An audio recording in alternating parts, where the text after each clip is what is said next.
So DHS Secretary Kristi Noem is warning leaders in Portland to tackle crime and rein in radical left-wing anarchists, or there'll be blood on their hands. Her visit to Deep Blue City comes as President Trump is expected to hold talks today on the threat of Antifa violence. Lucas Tomlinson joins us now from Washington with the latest. Hey, Lucas. Good morning, Ainsley. Good morning, fellows. DHS Secretary Kristi Noem visiting Portland to tour that ICE facility at the center of protests. Police cleared a one-block radius around the building ahead of her visit for her safety. And last night, Noem appeared on Jesse Watters' Primetime. This mayor is going to wait until somebody gets violently hurt or killed. He's going to have blood on his hands because he sat around and thought too long because he's too scared of the political ramifications of making a big decision to keep his city safe.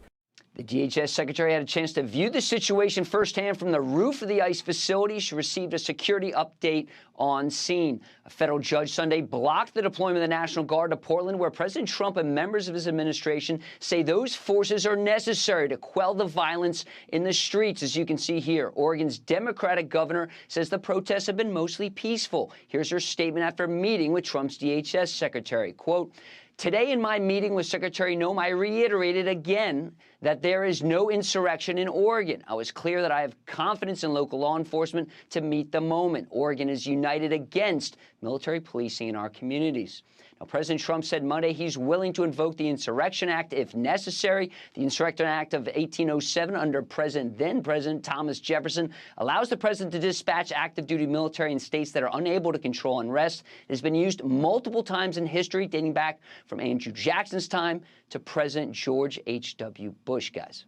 You could go back to the Shays Rebellion if you wanted to, if you really wanted to impress us, Lucas, although we're quite impressed with the delivery. That's right. And Little Rock with Ike. Yes, that's a good point.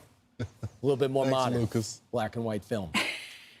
Right. So Kristi Noem goes to Portland to go tour the ICE facility, sat down with the governor there, and she sat down with the mayor, and she told the mayor an ultimatum, demanding more security, larger buffer zone around the ICE building, and the streets be reopened. The mayor says, "I'll tell you tomorrow whether or not I agree to any of these terms." But she says if he doesn't follow up and doesn't follow through, then she's going to send him more federal resources and 4 times the amount of federal officers. One thing I love about the administration is they're not in a defensive posture. They're going on offense right now. You saw it yesterday with Pam Bondi taking on members of Congress yesterday, letting them know essentially the record, how they're out of control, and are you going to stand with the cops that are on the street, or are you going to stand with the criminal illegal aliens in this country? Here's a montage of what took place. They are going to transfer Texas National Guard units to the state of Illinois. What's the rationale for that? The National Guard are on the way to Chicago. If you're not going to protect your citizens, President Trump will. Under this Trump administration and the leadership of Attorney General Bondi, I believe the independence of the Department of Justice has come under attack. So my first question, Attorney General Bondi, is a simple yes-no question. Do you believe that government officials like Gregory Bovino are obligated to follow applicable court orders, whether they agree with them or not, yes or no? First, Senator Padilla, you have gone on for over 5 minutes, and I wish that you loved your state of California as much as you hate President Trump. We'd be in really good shape then, because violent crime in California is currently 35% higher than the national average. Property crime in California is 18% higher than the national average. That should be something that we should be talking about and working together on. And that's just it. And now you think, if you think about it, the method that the Trump team has is really who Donald Trump is.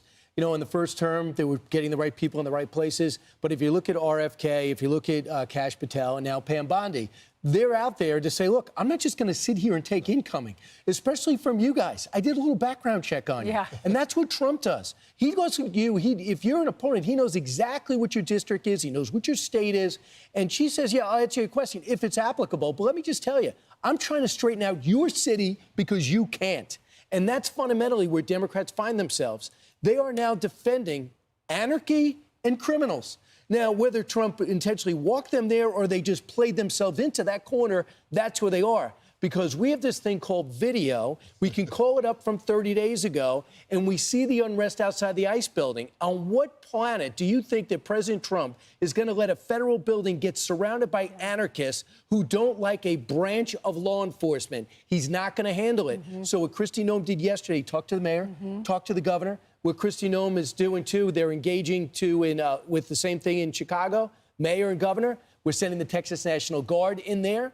And now in Portland, the president's got to decide, while he waits for the court system to give him back the power to put the National Guard in, because local cops aren't protecting our agents, now he's got to say, do I want to use the Insurrection Act to put him in anyway? Yeah, well, the governor there said that she was glad that Kristi Noem came to Portland so that she could see what was really happening.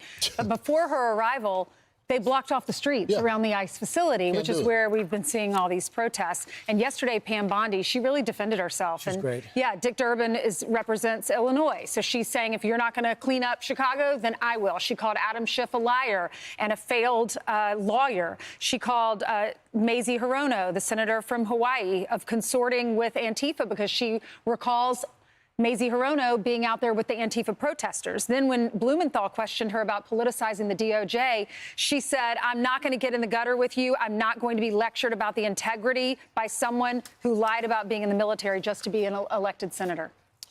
Meanwhile, here All true. It is true.